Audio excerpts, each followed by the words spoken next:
Okay. Where my girls at? Where my girls at? Independent, free spirit. Ooh, it's something serious. Where my girls at? We linked up in a cool minute. Where my girls at? It's going down, down. Where my girls at? It's going down. It's going down tonight. We going out tonight. Yeah, right. We going out tonight. Here they are. Oh my goodness, it is Wednesday. It's a winning Wednesday, and you are listening to We Got Issues on 910 AM, the Superstation-WFDF, based right in Detroit, but heard all over the world. And we are excited to be with you on this Wednesday. And guess what? You can't see us unless you're watching us on the Force of Friendship or the 910 AM Superstation. But we have perfect attendance. Well, we have perfect attendance. Caterina is not on Facebook today visually, but she is absolutely present. And you guys, you know, we get excited when we get to see each other, even though we see each other Monday through Friday on We Got Issues from 6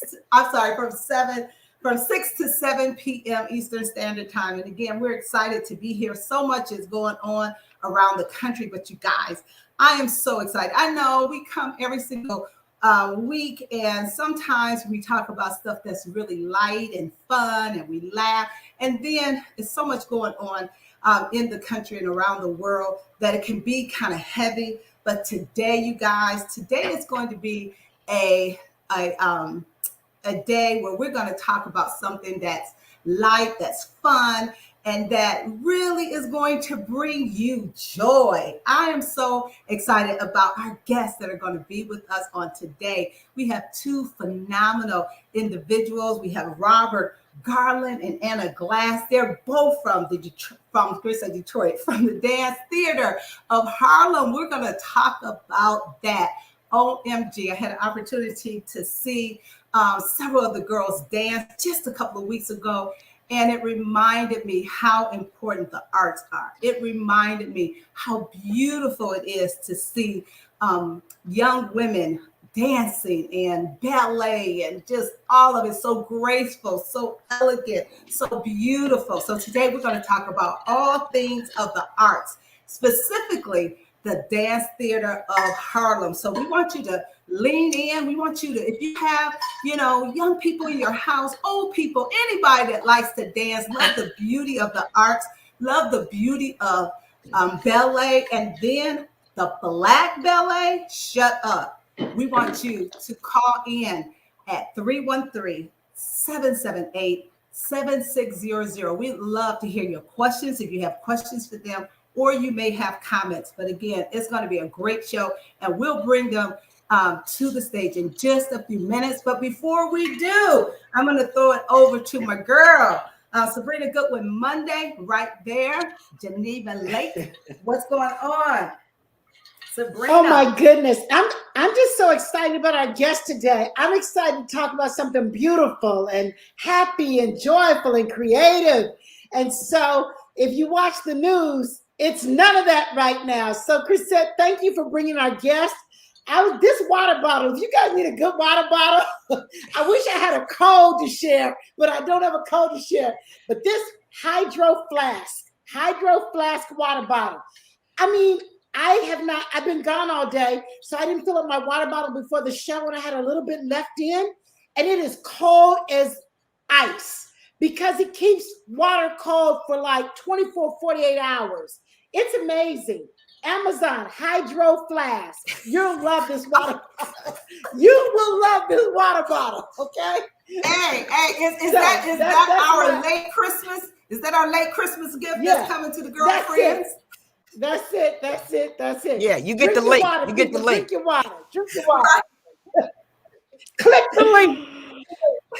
Yeah, that's your gift. Is the link.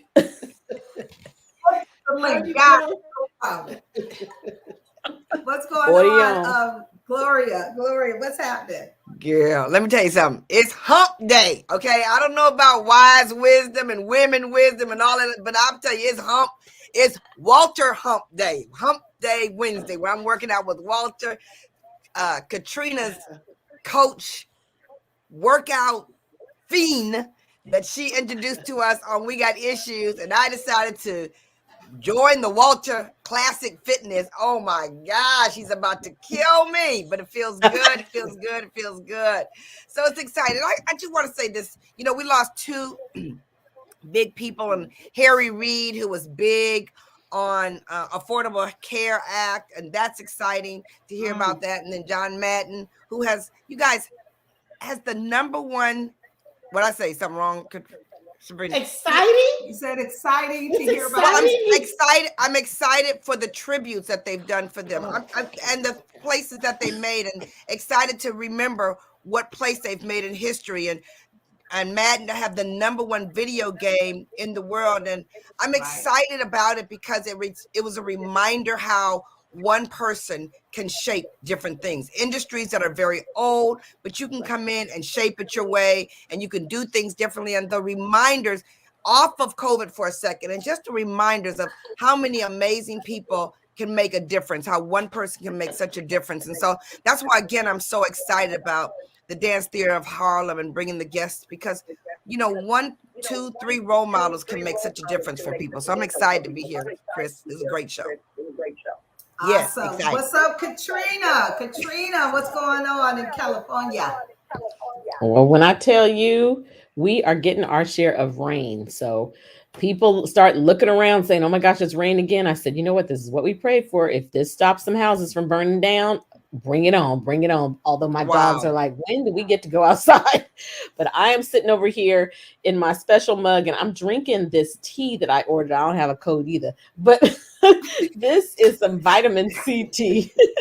And when I tell you it is soothing my throat, because, you know, walk around and you feel something in your throat, you're like, go get the tea, go get the tea. So it's tasting good. But when I tell you one of my favorite things to do, oh my gosh, the theater and going to see the Dance Theatre of Harlem. I can't wait till we can do it live, but just to be able to have this up close and personal experience, Chris, let's bring it on. Let's bring it on. This is exciting.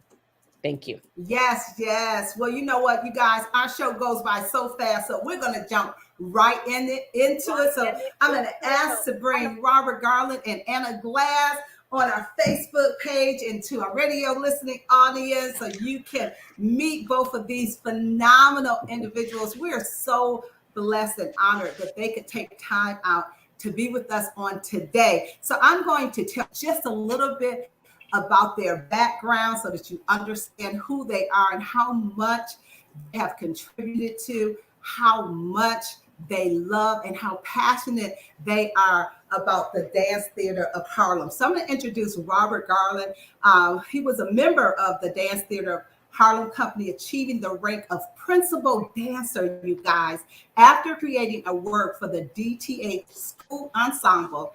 Arthur Mitchell invited Robert Garland to create a work for the Dance Theatre of Harlem Company and appointed him to the organization's first resident choreographer. In addition to choreographing several ballets for DTH, Mr. Garland has also created works for, check this out, the New York City Ballet, Britain's Royal Ballet, Oakland Ballet, and has included commercials and short films, including the children's television show Sesame Street. Who doesn't love Sesame Street, right?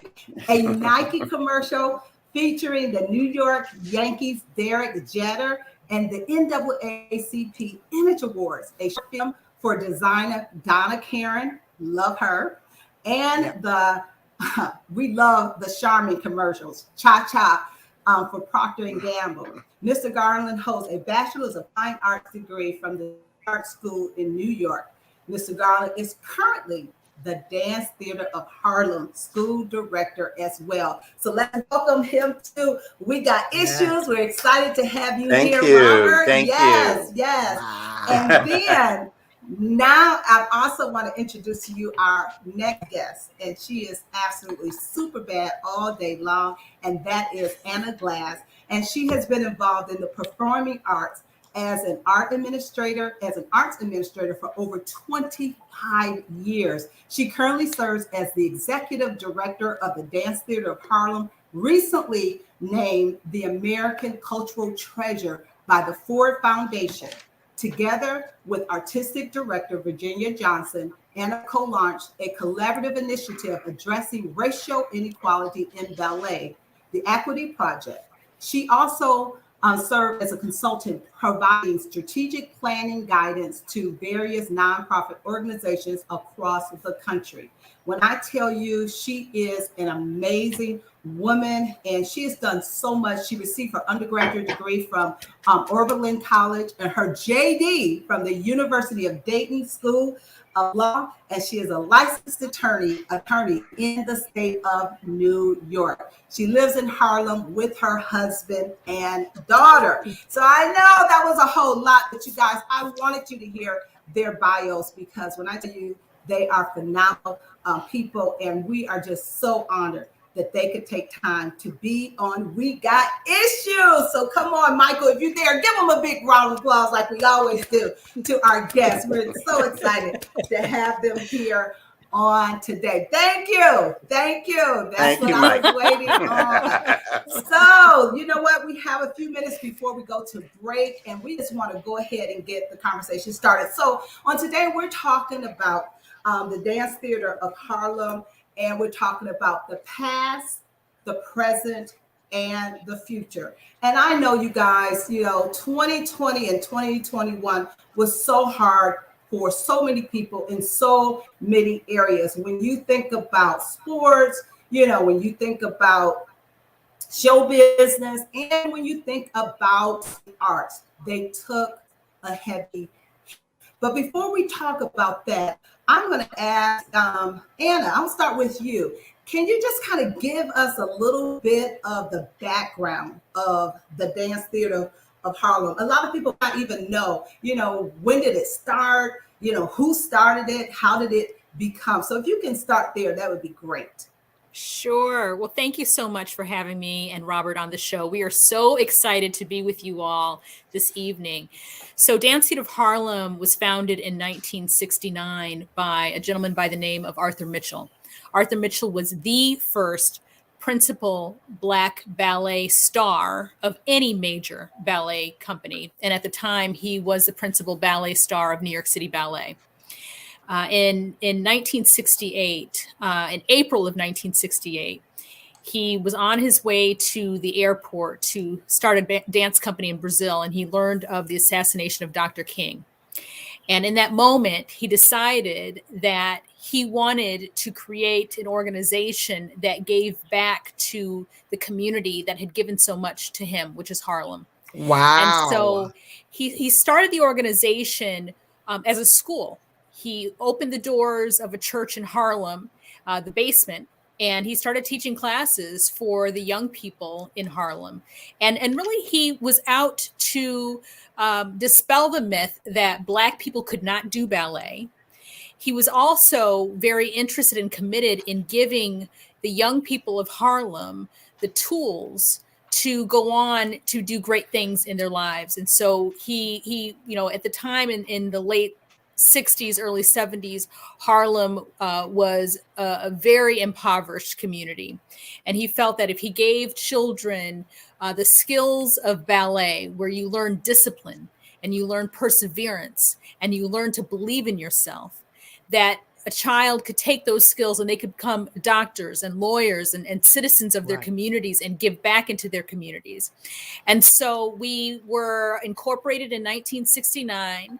Shortly thereafter, he started a company because he felt these young people needed to see where they could take this art form, that it wasn't just about teaching them ballet, but also representation, that they needed to see that they could excel in this art form that had limited and locked out Black people in particular. He wanted to show the world that it was possible to excel, be excellent, that Black people could be excellent in this art form. So that was really the origin story of how we started. And we are now, Robert, 53 years old? That's right. Yes, ma'am. 53. It's still going strong. Still going strong. Yeah. That's great. Anna, that is such a powerful story, and I'll be honest. I know you shared a little bit when you guys were at our church just a few weeks ago, and I sat there and did not know the backstory to how Dance Theatre of Harlem started. Wow, that's so powerful. We come back, Robert. We're going to hear from you. We want you to tell us a little bit about what you're doing there at Dance Theatre of Harlem. We got issues on 9 a.m. Stay excited to be here with Anna, Robert, Garland, Dance Theatre. Great. Right back.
All right, we're coming back. We're coming back. We are coming back. We are excited to be here on today. You're listening to We Got Issues on 9:10 a.m. The Superstation, and we're talking about the Dance Theatre of Harlem. And we have two amazing guests, Anna Glass and Robert Garland.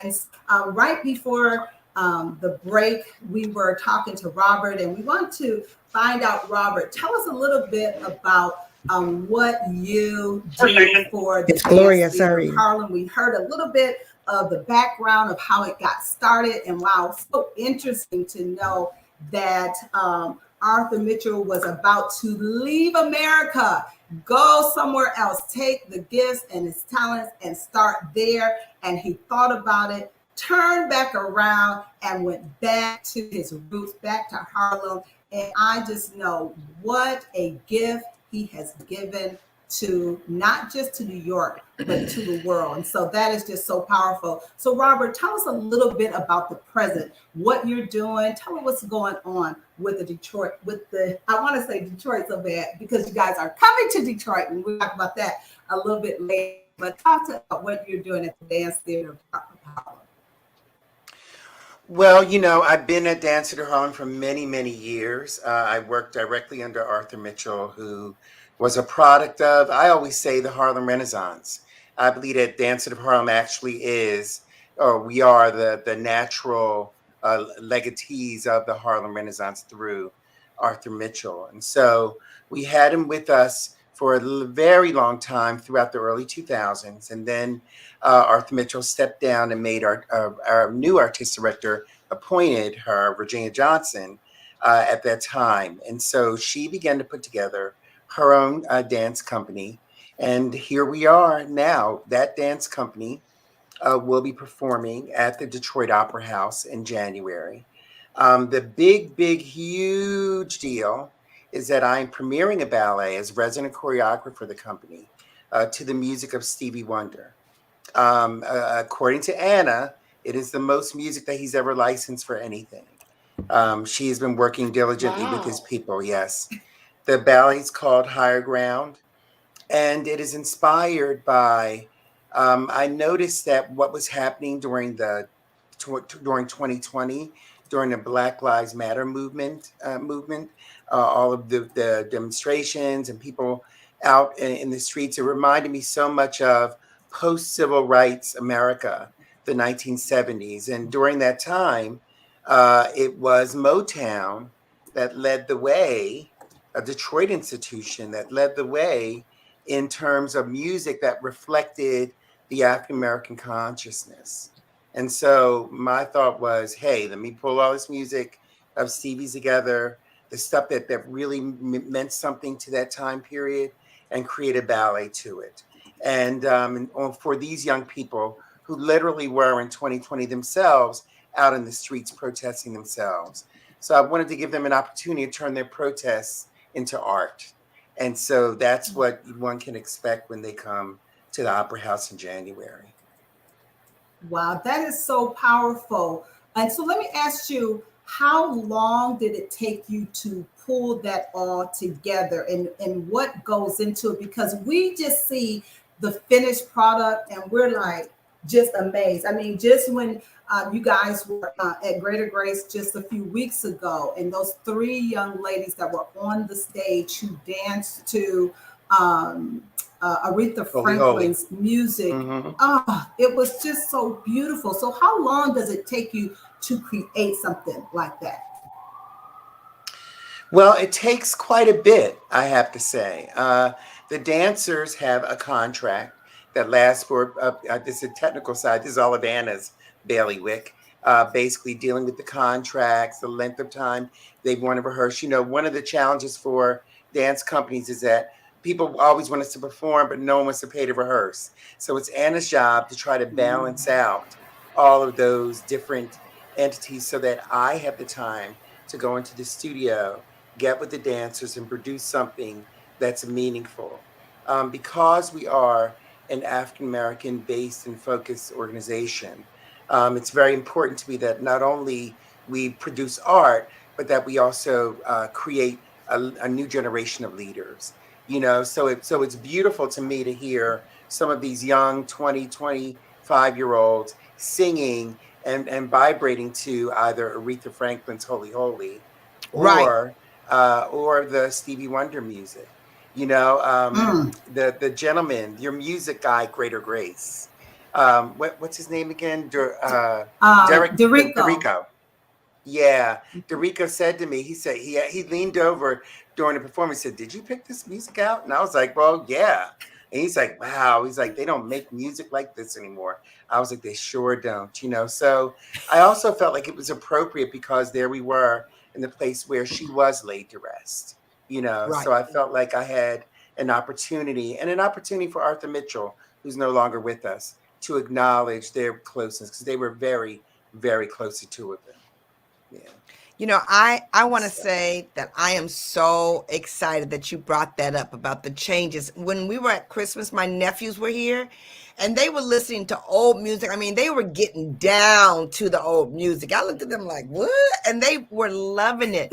My question to both Robert and Anna, because you guys are coming from two different perspectives in the same company, what for you is your most pressing challenge right now? What's the most pressing challenge you have right now that is under your umbrella that you have to do that's going to help move this into the 2022 pivot changes that we've had to deal with?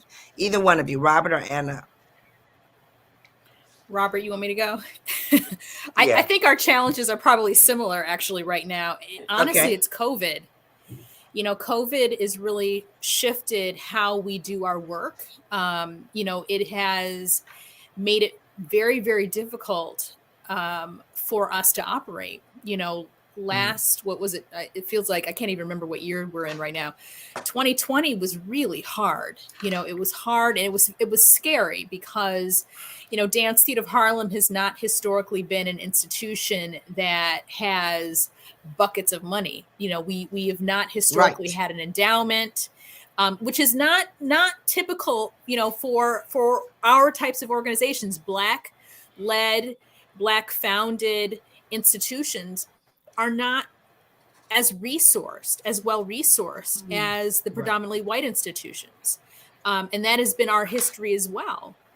That we've had to scrape and really, pull together our nickels and dimes as a community to support our institutions, and DTH is no different from that. And so, it was very scary. We managed to keep all of our dancers employed the entire time, which I am very proud of. They taught virtually in our school. They created our digital programming. And we came out of the pandemic, or part one, thriving. We came out, and I remember telling the company, I said, and with tears in my eyes, I said, I have no idea how we're going to do this, but I said, I promise you, I'm going to work hard, and I'm not going to let you.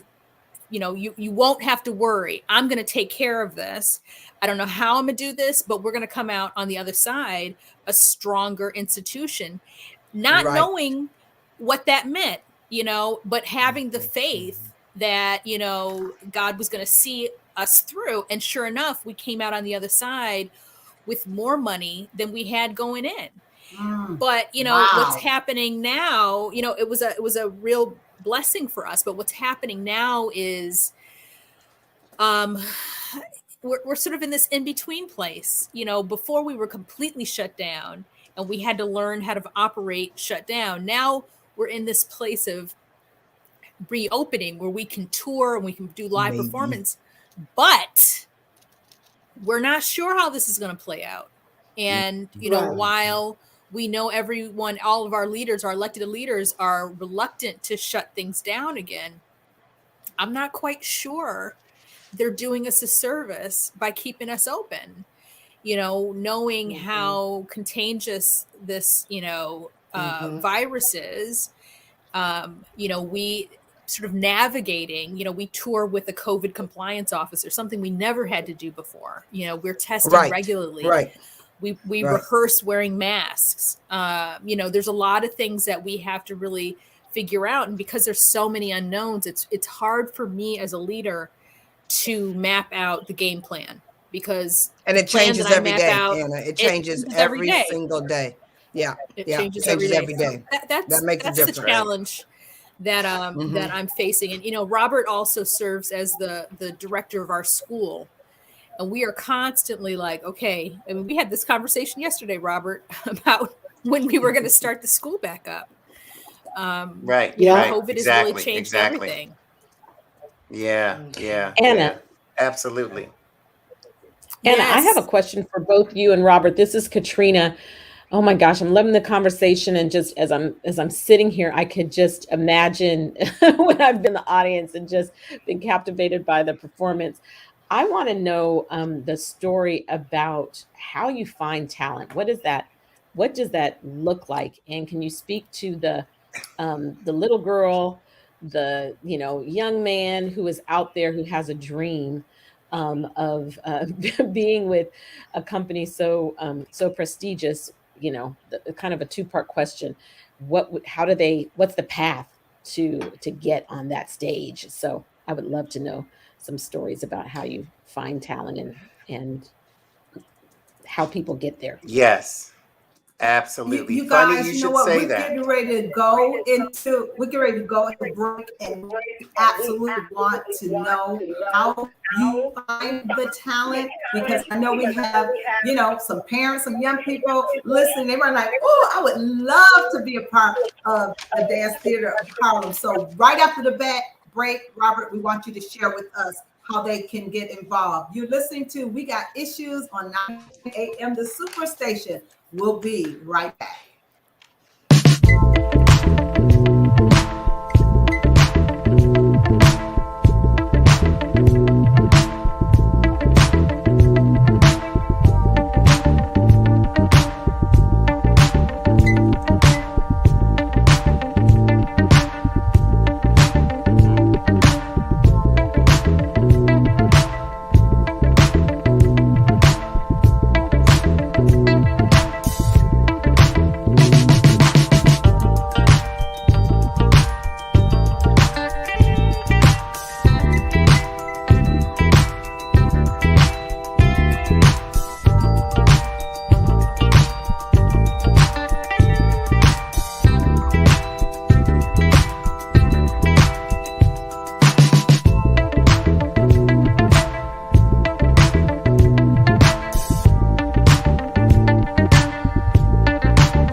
All right, we are back. We are back, and we are so excited to be talking everything about the Dance Theater of Harlem. We are here with Anna Glass, who is the executive director, as well as Robin Garland, who is their resident choreographer. We're excited to have them. This is such a great conversation. We have a caller. Before we go back to you, Robert, we have a caller. Charles Ellis, are you there? Bishop Ellis, are you on the line? Are you on the line? Always on the line, and I'm an avid listener to We Got Issues. I'm not one of those issues. But I certainly thank Anna and as well as Robert for even coming to Greater Temple on their stops while here promoting. They're coming to the church, the Crisette Opera Theater, Opera House this coming January, just now, weeks away. And I think that what they do is so very important. You know, it's sometimes we as African Americans, you know, we get stereotyped. You know, and when it comes to hip hop dancing and all of that, you know, yeah, black people can do that. But, thank God for the Langston Hugheses and the Betty Du Bois that really championed the fine arts in the African American community, and to see over the generations that we still have strong fine arts in the African American community.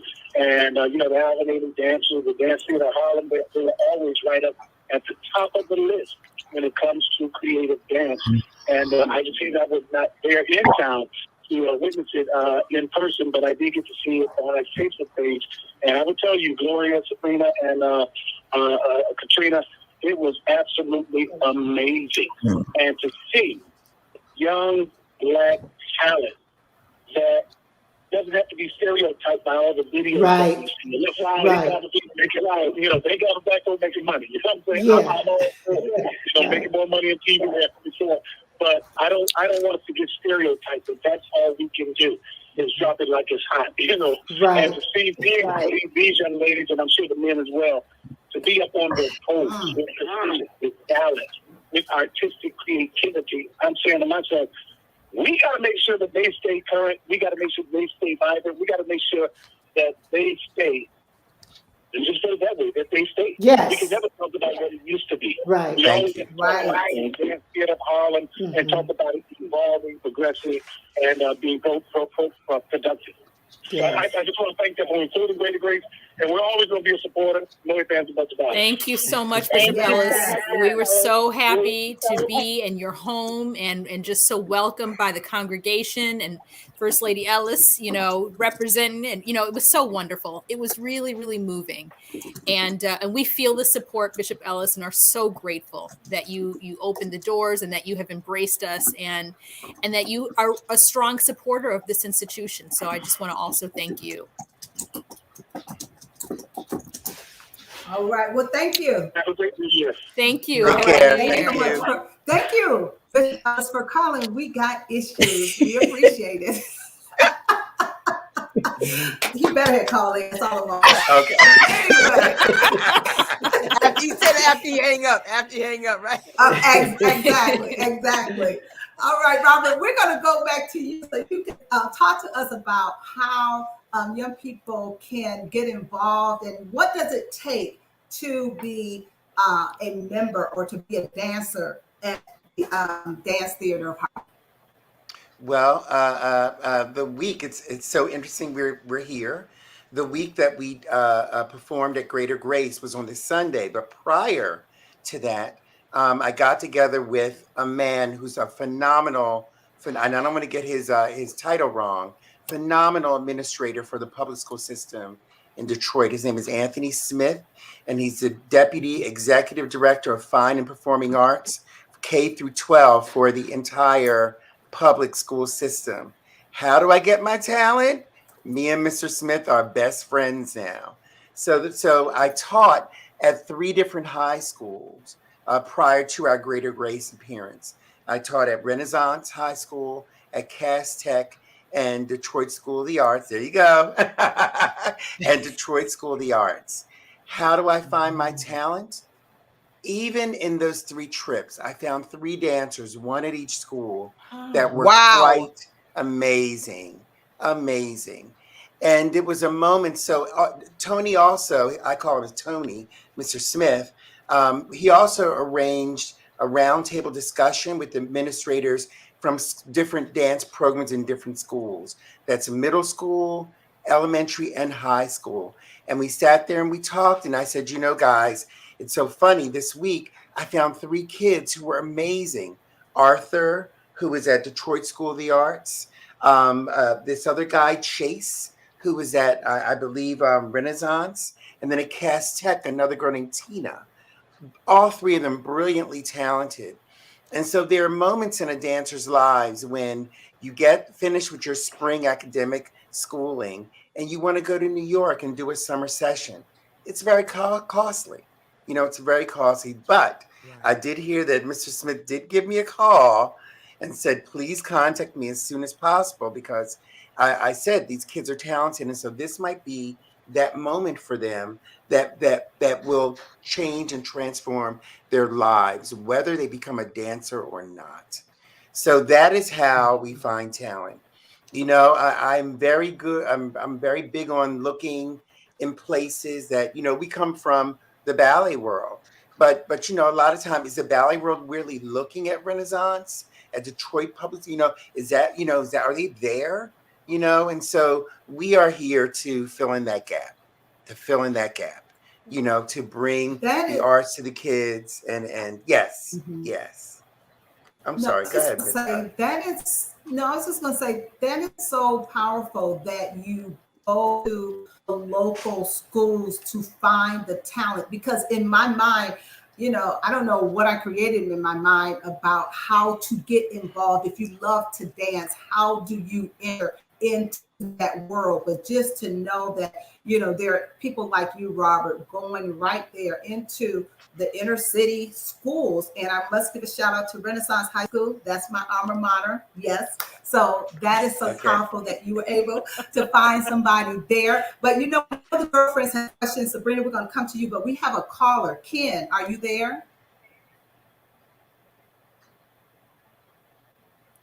Ken, are you Are on? you, are you on the line? Yes, we can hear you Yes, now. we can hear you now. I am. Can you hear me? Yes. Okay.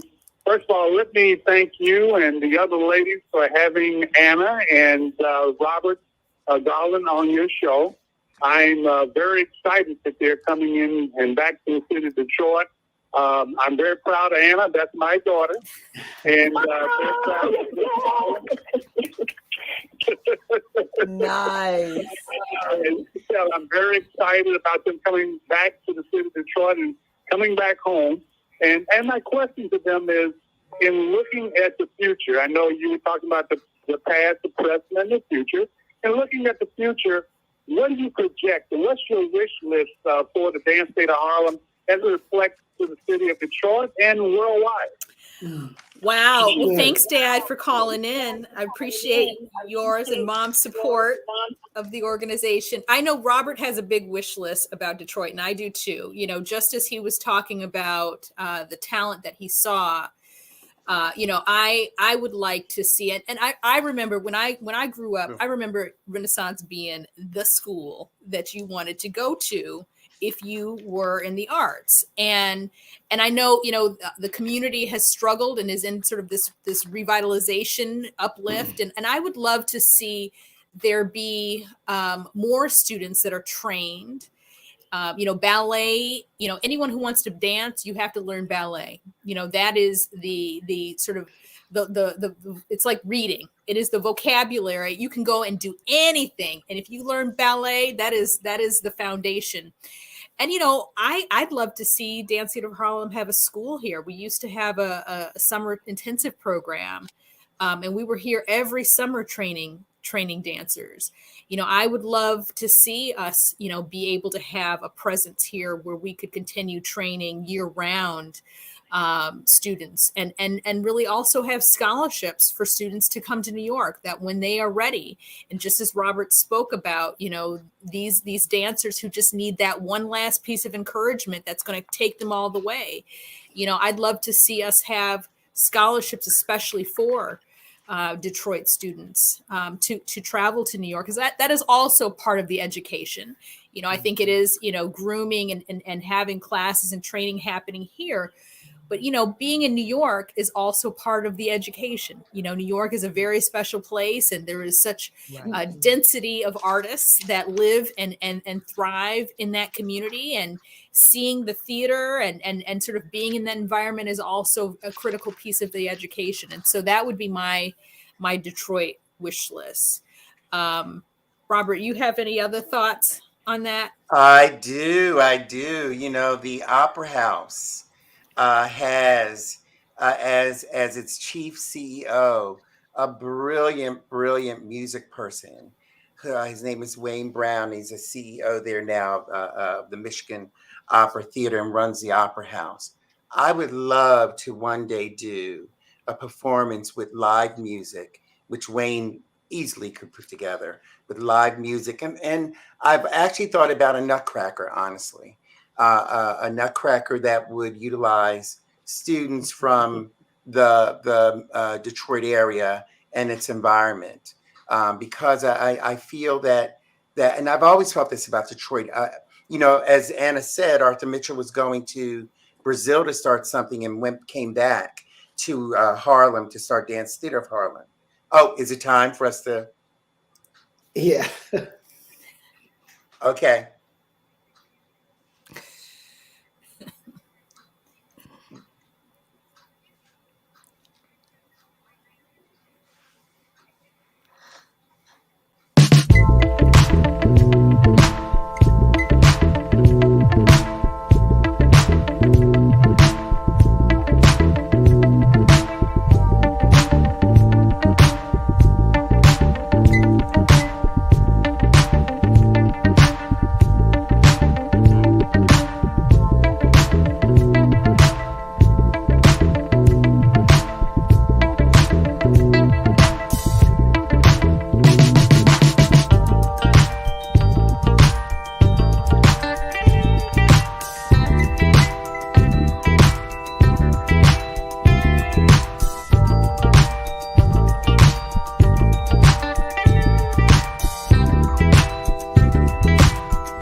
since we've had this sweater, this jacket. So I appreciate it. I was like, wondering what Gloria meant. I'm so glad you showed me. God, you showed me the video and everything, baby. The pictures matter, don't they?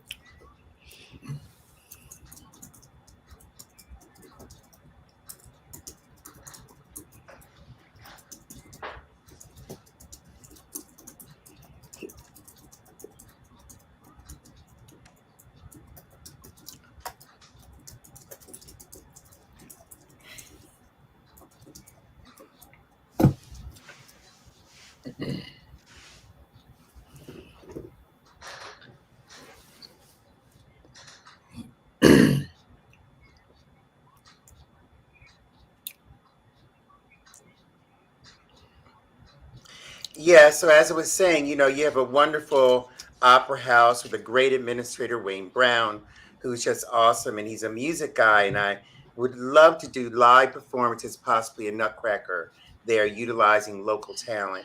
Because it's important, I believe, for students to get to see what their possibilities are. Just a very short story. Arthur Mitchell's aunt, an aunt of his, had a bar restaurant. And so when he got out of school, his mom and dad were at work. So they would send him to the bar restaurant. They put him behind the bar to hide him.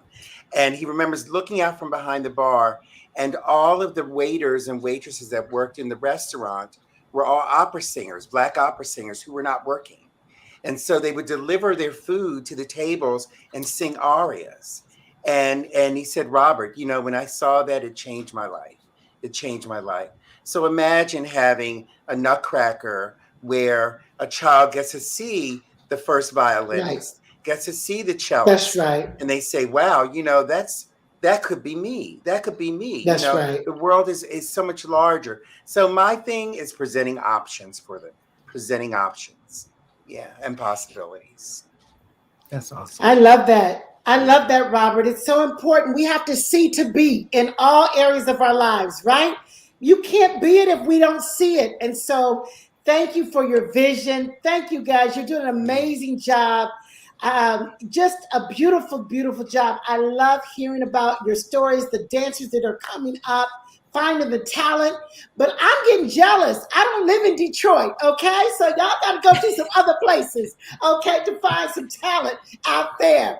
And so spread the wings, spread the wings. Robert, I want to know, who inspires you? What artist or song have you heard that you haven't been able to work with, but it's in the mind, it's in your mind that one day I'm going to create something fabulous with either an artist or a song? Do you have anything at the top of your mind? For me? No, for the company, but you create. So what are you thinking about for the dance, for the company? Oh, well, with? I'm a big pop music guy because I believe that a lot of our expression has occurred in the popular music fields, rhythm and blues, soul music. I am very taken by Beyonce's sister Solange's album, A Seat at the Table. That to me is her magnum opus on Black culture. And it's a beautiful, beautiful work because it not only has her voice, but also the voice of her dad, the voice of her mom, talking about being Black people and growing up in America. And so one of my dreams actually is to, that's a dream, doing a seat at the table, awesome. Solange. I'm not familiar with that. I'm going to go listen to that right after this show. I'm going to check that out for sure. For sure. Yeah. Anna, can you tell us how to support Dance Theatre of Harlem? How do we support it? And then talk about your visit to Detroit in January, please. Sure. Thank you for asking that question. So there are a couple of ways that you can support Dance Theatre of Harlem. Children, you have any children, you've seen them moving around. You know, one of the blessings that came out of COVID is that we actually have virtual training. So you don't have to live in New York City to be a part of the Dance Theatre of Harlem School. So if you have a young person, we start them at age 3 all the way up to 18, 19 years old. Please encourage your young people to come become students. Virtual, in-person, hybrid, we do it all at Dance Theatre of Harlem. You can also visit us on our website, dancetheatreofharlem.org. You know, we rely on the support of donors and patrons, and no gift is too small. No gift is too large. You know, it is important that we are philanthropically supported by our community. And you know, that is a really awesome way, particularly as we're ending the year. For those of you who are listening, that you've got to make your end of year gift. Please think of Dance Theatre of Harlem. You know, we really welcome that support as well. And then the last way to come support us is to see us on tour. Also on our website is the list of all the places across the country that we will be performing. We start hitting the road in January. We will be in Colorado. And then, as Robert said, on January 22nd and 23rd, we will be in Detroit. We are so excited. We'll have the world premiere of Higher Ground.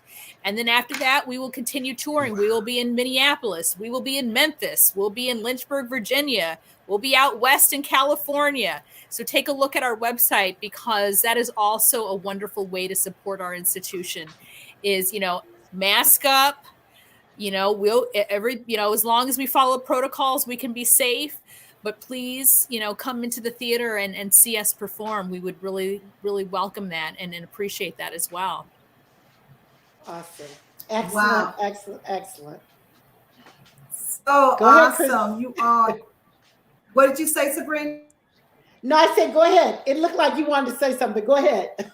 No, I was just going to say, wow, I'm so glad that you all are now being able to go and perform. I know, to be shut down in 2020 and a lot of 2021, and now we're getting ready to go into 2022. I know those dancers, I just can only imagine what they're going to look like on those stages, being able to finally get out and perform and to hear all of the places that you're going to. So we want everybody to go and check out their website so that you can find them on a stage somewhere near you. And I'm telling you, when the light is green, the girlfriends, we're coming to New York because we absolutely want to take a performance for sure. We are coming. Yay. Thank you so much, Anna and Robert, for being with us on today. This was truly a much needed conversation,